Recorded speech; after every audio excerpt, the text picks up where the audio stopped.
حضرت سیدنا صدیق اکبر رضی اللہ تعالیٰ عنہ بیان فرماتے ہیں کہ حضور صلی اللہ علیہ وسلم کے وصال تک حضور کی داڑھی مبارک میں 17 بال سفید تھے. کتنے بال تھے؟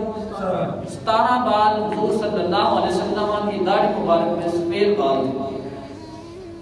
سیدنا صدیق اکبر رضی اللہ تعالیٰ عنہ آپ فرماتے ہیں کہ میں نے حضور سے پوچھا کہ یا رسول اللہ صلی اللہ علیہ وسلم آپ کی داڑھی مبارک میں سفید بال آنے شروع ہو گئے ہیں. تو سنیے کریمہ کا علیہ الصلوۃ والسلام حضور فرماتے ہیں کہ ابو بکر مجھے آخرت کی آیات نے بوڑھا کر دیا ہے، آخرت کے خوف نے مجھے بوڑھا کر دیا ہے.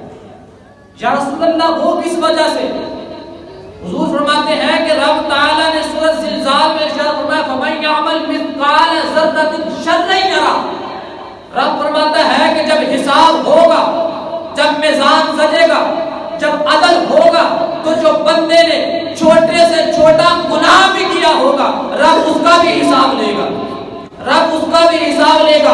ابو بکر میں ڈرتا ہوں کہیں حساب نہ دینا پڑ جائے. ابو بکر میں ڈرتا ہوں کہیں میری امت حساب میں الجھ نہ جائے. ابو بکر میں ڈرتا ہوں کہیں میری امت پل صراط پر کھڑی نہ رہ جائے. ابو بکر یہ جو عذاب کی آیات ہے، یہ جو آخرت کی آیات ہے، ان آیات نے مجھے بوڑھا کر دیا ہے.